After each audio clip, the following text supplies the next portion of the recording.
Esbjerg Kommune har sat fokus på at gøre det mere trygt at være hjemme. Ved hjælp af en såkaldt videostøtte kan en borger, som føler sig utryg om aftenen eller natten, med et par tryk på en skærm få kontakt til en medarbejder fra Esbjerg Kommune.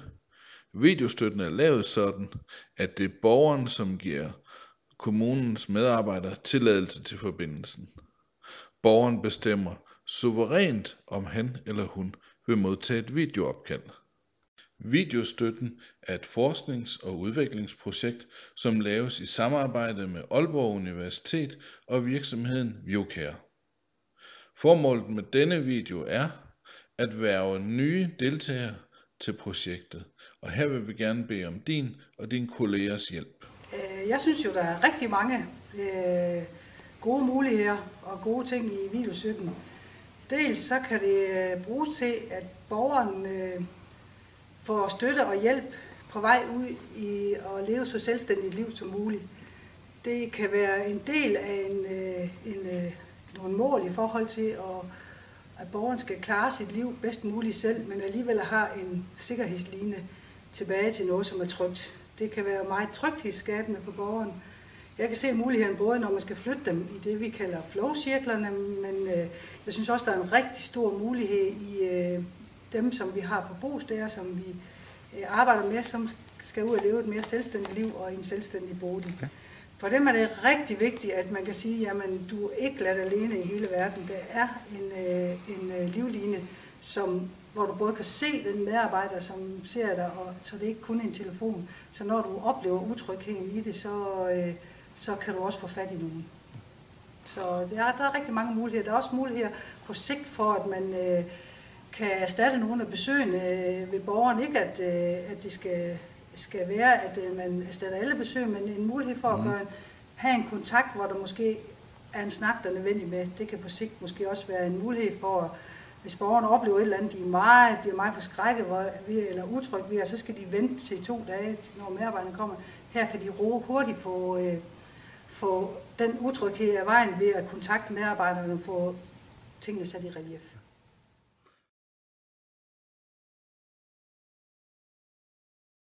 Meget over det med ulemper, men det eneste, jeg indtil nu har set af ulemper, det er, når teknikken går i stykker, og det der, når de skal af med det igen, det kan måske være svært for nogen, så det ikke bliver en sovepude for at få så selvstændigt liv som muligt. Altså, at den proces med, at de skal af med, det skal være en del af hele, når man starter det op også. Det er sådan set det, jeg har tænkt, at der kunne være ulemper, men ellers så oplever man ikke ulemper ved det.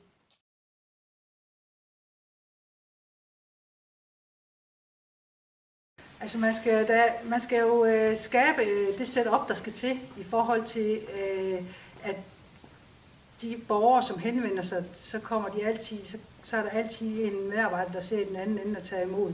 Man skal sørge for at planlægge det sådan, at der er nogen ved skærmen altid, og at det er folk, som har en god faglig viden, der ser det, som ved, hvad de har med at gøre, og kender de der borgere.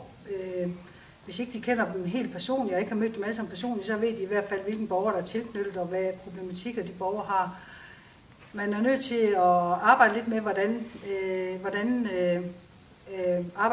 hvordan snakker man med borgere, hvordan kommunikerer man med borgere igennem en skærm, fordi selvom det er godt hjælpemiddel, så er det jo ikke det samme som at sige foran borgeren, men når man har de ting på plads, så kører det, og det er i opstarten, der skal man tænke sig om.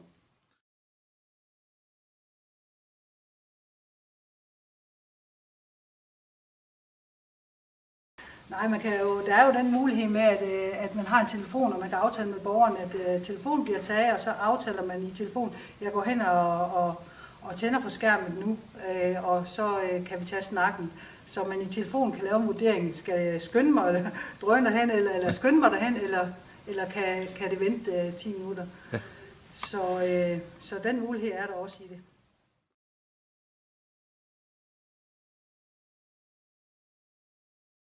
Ja, fordi det synes jeg, man skal, fordi hvis man ikke gør det, så udelukker man nogle muligheder for ens borgere. Videostøtten er jo en mulighed ud af mange prøver at løse opgaverne i 85, men det kan være besøg, det kan være telefon, det kan være læring i fællesskaber. Og der er videostøtte et redskab mere, som udbygger den måde, vi har arbejdet med borgerne på.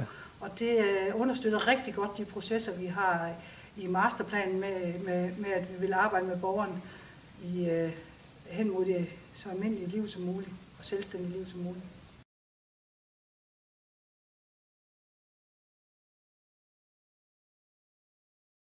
Jeg oplever, at man skal vende sig til det først og fremmest. Det er ikke, når man starter med at bruge videostøtten, det samme som at sidde over for borgerne i deres egen stue. Men når man har vendt sig til det, så kan man faktisk snakke om de samme ting, som man kan hjemme.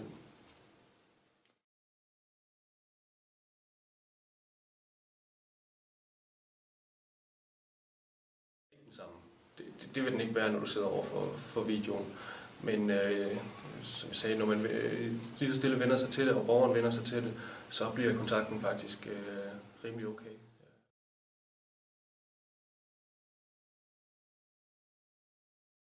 Langt bedre.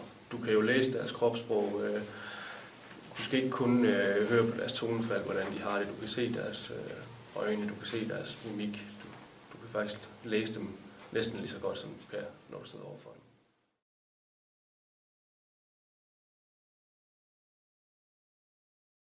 Jeg vurderer, at den har en klar fremtid. Vi bruger den jo både til akutte opkald, men også i forhold til planlagt pædagogisk arbejde, hvor vi har daglige videoopkald sammen med en borger. Der sparer vi en times kørsel og tid hjemme med borgeren i forhold til, at vi kan klare 5 minutter på en videoskærm.